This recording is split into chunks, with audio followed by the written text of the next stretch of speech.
This video is going to be a look at a particular coverage dynamic or technique whereby Jaire Alexander appears to have just far more impact and be a much more dangerous cornerback to deal with than really anyone on the Ravens roster currently.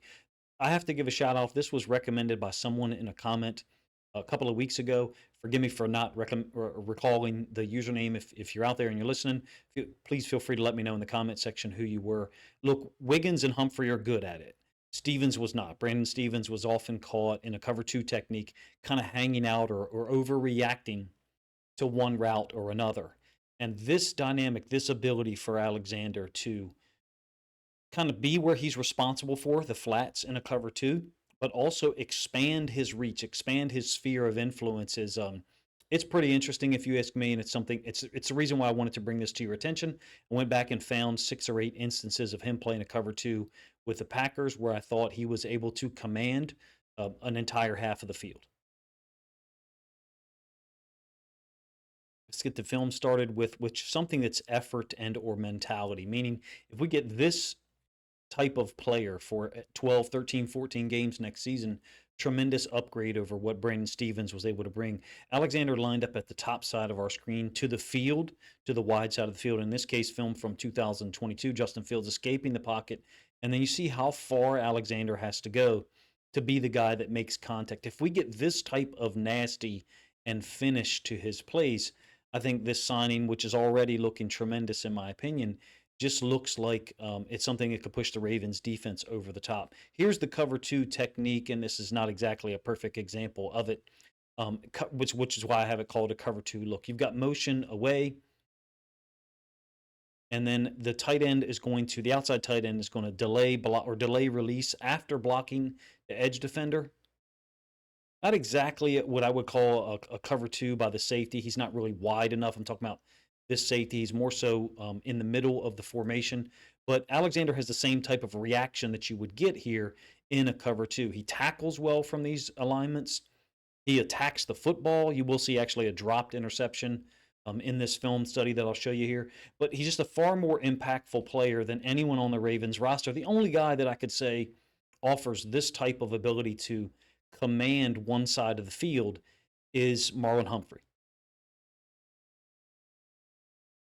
Same game against the Bears. Once again, he's a spot shadowed number one and number two. He's also going to play a cover two technique.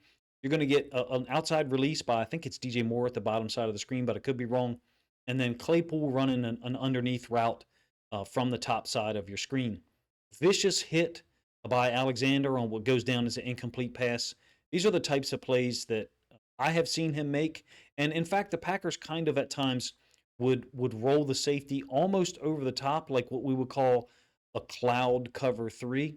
A cloud cover three is just a version of cover three that really almost kind of looks like quarter half or cover six. There's some different variations to it, but to use an old school terminology, he's essentially he's playing the same technique in a cover six or a cloud cover three. He's jamming in the flats, trying to jam to the inside, make the receiver release to the inside. And in this case, that's not what's occurring here. I would call this a cover six or quarter half. He's to the half side where he's responsible for the flat. He's just got great recognition. He's a dangerous corner to deal with when he's playing a cover two. I particularly am looking forward to seeing the Ravens play this technique into the boundary, which they did a ton of in 2023 when Ronald Darby was playing boundary side corner. Basically, the point that I'm trying to make or extract or build off of a commenter who recommended looking at his cover two tape is if Jaire Alexander is put in position to succeed and he can stay healthy, this is drastically different ceiling for the personnel on defense in 2025.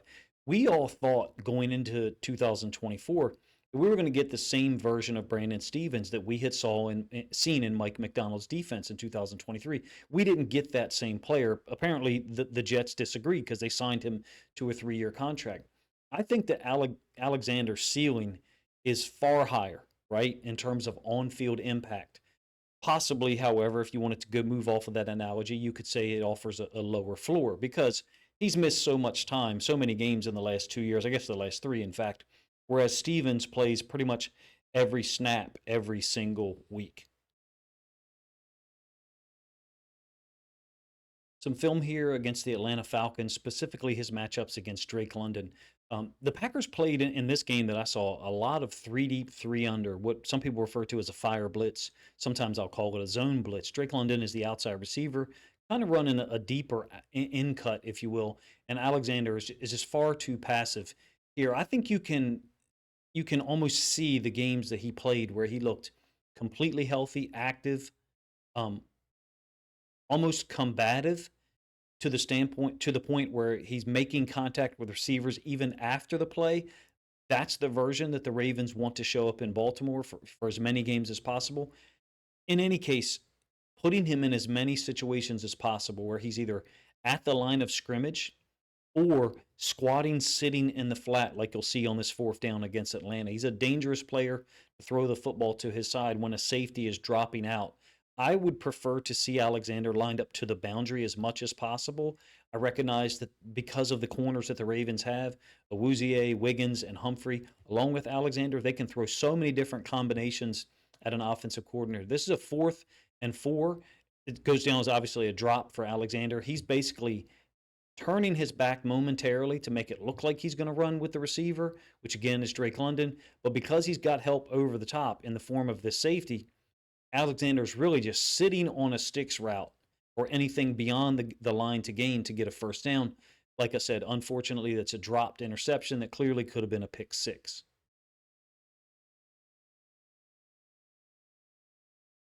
He'll give up a post up touchdown to London here from that same game in 2023. Kind of gets bodied a little bit as London takes his release almost to the top corner of the end zone, essentially making it look like he could fake running a fade or a fade, what turns into a fade and then an out to the sideline. He does neither of those. He just turns and posts him up and brings it back in. I did like his competitiveness in the games that I saw where he was completely healthy. And on that note, let me address at least my thoughts on a couple of factors that I think are going to influence Jaire Alexander to play as much as possible. And I don't mean playing hurt when he's 70 to 75%, but we all know that many times in the NFL, particularly later in the season and the playoffs, guys are playing at 88, 90% from a health standpoint.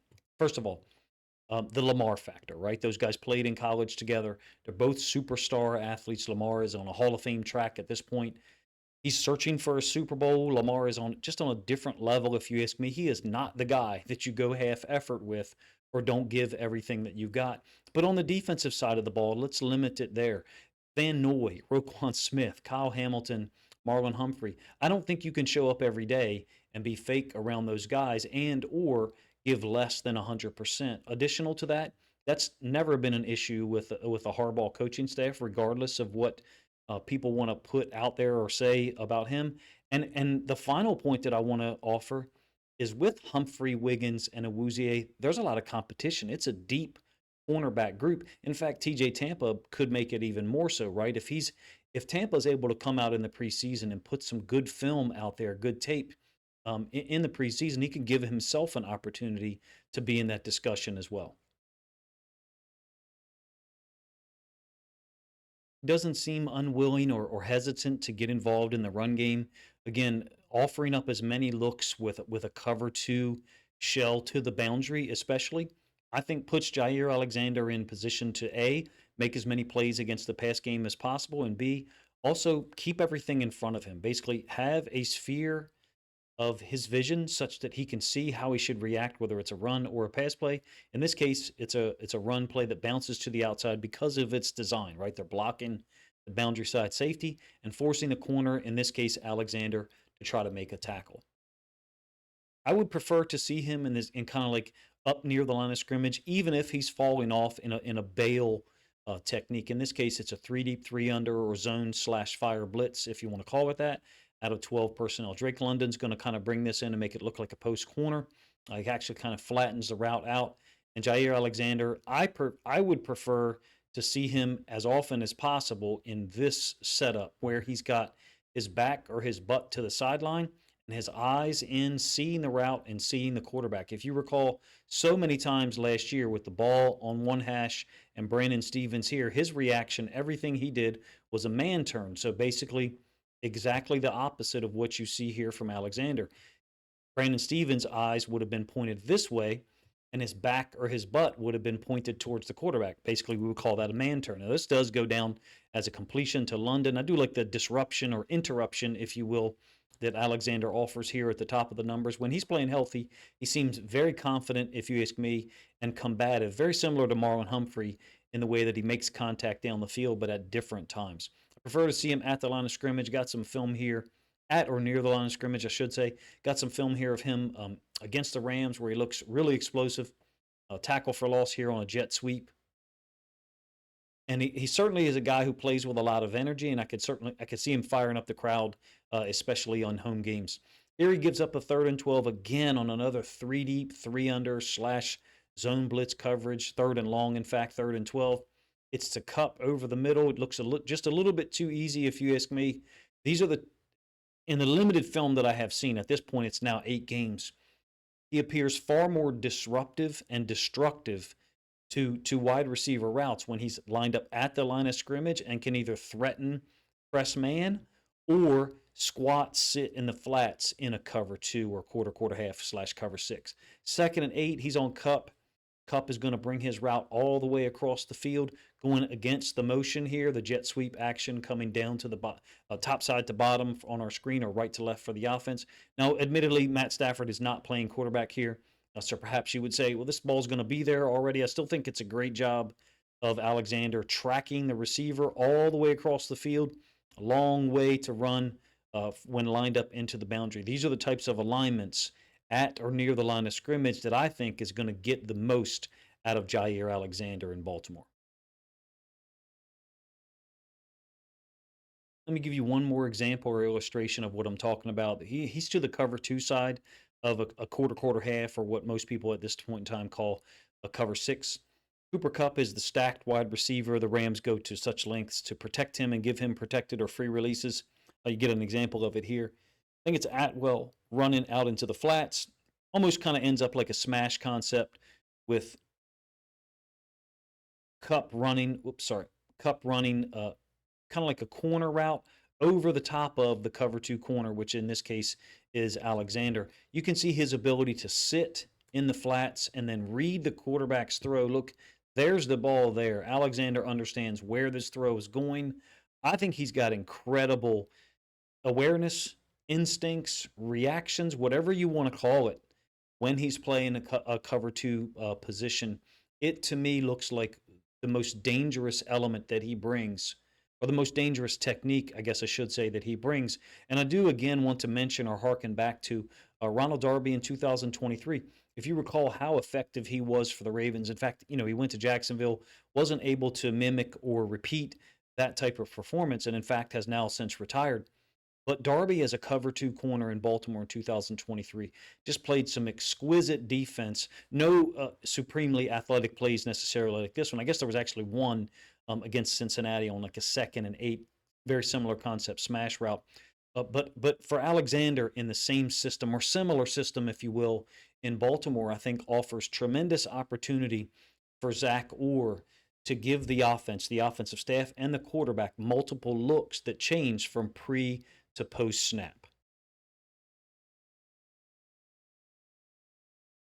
Like I said in the lead in, shout out to whoever it was in the YouTube comment section that mentioned or suggested looking at cover 2 tape of Jaire Alexander. I went back and found some. It was difficult to find, not to be sarcastic, because he missed so many games. Essentially had to record entire games and then watch as many defensive possessions as possible, looking for opportunities to screen record and find cover 2 or cover 6, quarter half designations. As an aside, I'm now pretty far and comfortable into a research / film study on what I like to call a 3 cornerback system. And I don't mean 3 corners on the field in a nickel defensive alignment. What I mean is utilizing 3 corners in a rotation such that you play different coverages depending on which corners are in the game. And it could also depend on field and boundary and which hash the ball is on. and the down and distance. Essentially, my brain first started to try to recognize it in 2023, again, with the Ravens' usage of Ronald Darby, which we know also coincided with weeks where Marlon Humphrey was out, right? If you look at Darby's usage in 2023, it coincided with the games where Marlon Humphrey wasn't playing, where he was injured or not active. What's interesting now for 2025 is that Zach Orr has Awuzie, Wiggins, Humphrey, and Alexander to essentially utilize a four cornerback system. And what I have done when I say tracking is look at Ravens games from 23 and 24 and Seahawks games from 2024, trying to basically match corners and see if I can back map the system that McDonald and the Ravens and Zach Orr have used. And here's what I mean by that. Essentially, and I'm not talking about quality or level of play, in this tracking that I'm attempting to do before the training camp starts or before the preseason, really, Marlon Humphrey is Devon Witherspoon, meaning a guy who plays outside corner sometimes and a guy who plays nickel.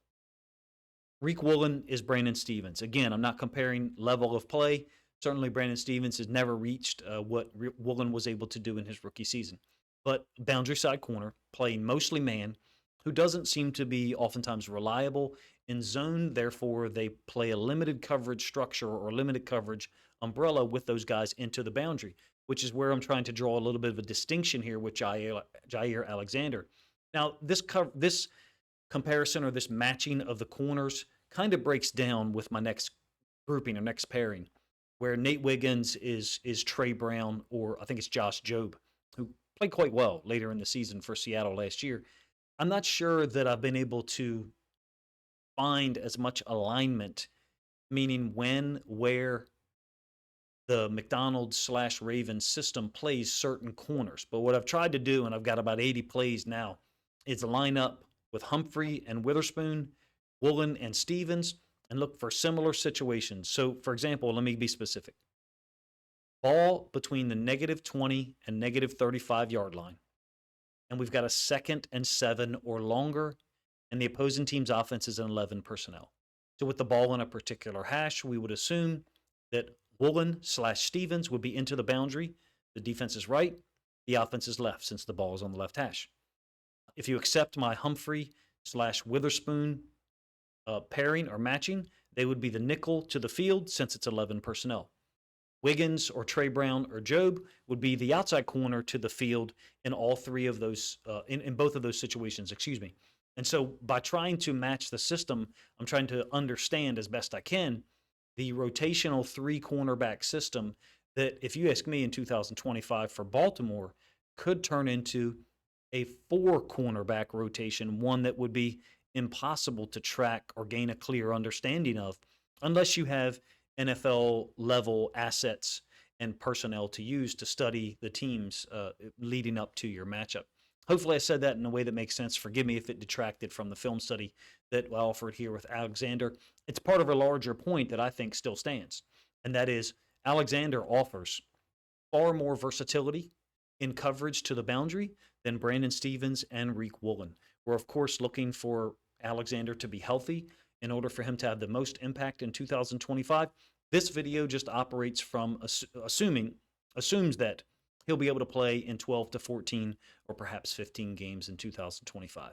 I appreciate you guys' time. Thank you for checking out the video. If you enjoyed it and you think other Ravens fans might enjoy checking out this film study with some of my thoughts on Alexander, then please consider grabbing a link to this video, sharing it out on social media to help this content get more reach.